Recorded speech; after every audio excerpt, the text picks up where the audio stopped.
Hello and welcome. मैं हूं ज्योति। आप देख रहे हैं चुनावी समर, जहां पर एक और ताज़ा अपडेट के साथ हम हाजिर हैं।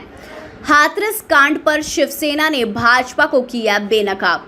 हाथरस गैंगरेप के खिलाफ पूरे देश में विरोध प्रदर्शन शुरू हो गए हैं और अब कई सारी विपक्षी पार्टियां मामले में लगातार यूपी की योगी सरकार पर हमले बोल रही हैं।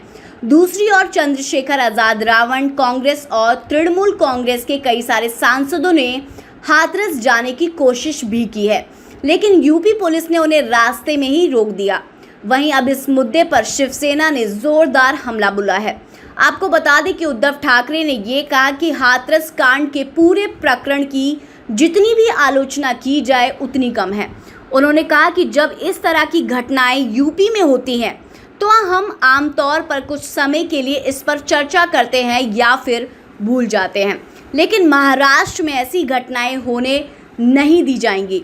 उद्धव ने यह भी कहा कि हाथरस जैसी घटनाएं महाराष्ट्र में कभी सहन नहीं की जाएंगी और उत्पीड़न और छेड़छाड़ समेत महिलाओं के विरुद्ध किसी भी तरह के अपराध से कठोरता से निपटा जाएगा।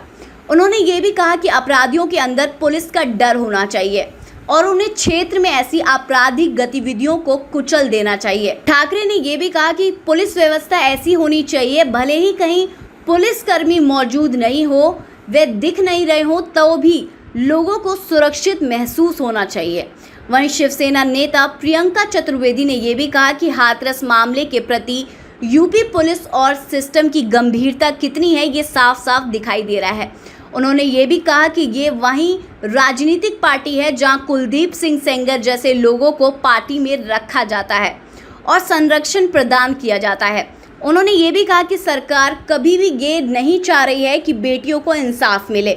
शिवसेना सांसद ने ये भी कहा कि रेप के मामले में पुलिस धाराएं भी ऐसी लगती हैं जिनमें अपराधियों को संरक्षण मिल रहा है।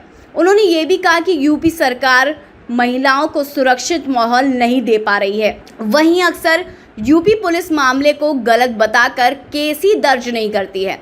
उन्होंने कहा कि रातों ही रात पर परिवार की गैर मौजूदगी में उसका अंतिम संस्कार कर दिया जाता है। इससे ये साफ दिखाई दे रहा है कि सरकार को ना तो बेटियों की सुरक्षा पर ध्यान है, ना ही सम्मान का। इस तरह शिवसेना ने पूरी तरह से योगी सरकार को बेनकाब कर दिया है कि कैसे राज्य में अपराधी और प्रशासन मिलकर महिलाओं का शोषण कर रहे हैं। इसलिए पार्टी ने ये साफ कर दिया है कि लोगों को ना सिर्फ ऐसे अपराधियों से बल्कि उनको संरक्षण देने वाली प्रशासन जो है उस और सरकार से भी मुक्ति चाहिए होगी, ताकि आने वाले समय में महिलाएं खुद को सुरक्षित महसूस कर सकें। तो इस पर आपकी क्या राय है, आप प्लीज़ कमेंट सेक्शन में ज़रूर लिखें। Thank you so much. Keep watching today's for more news.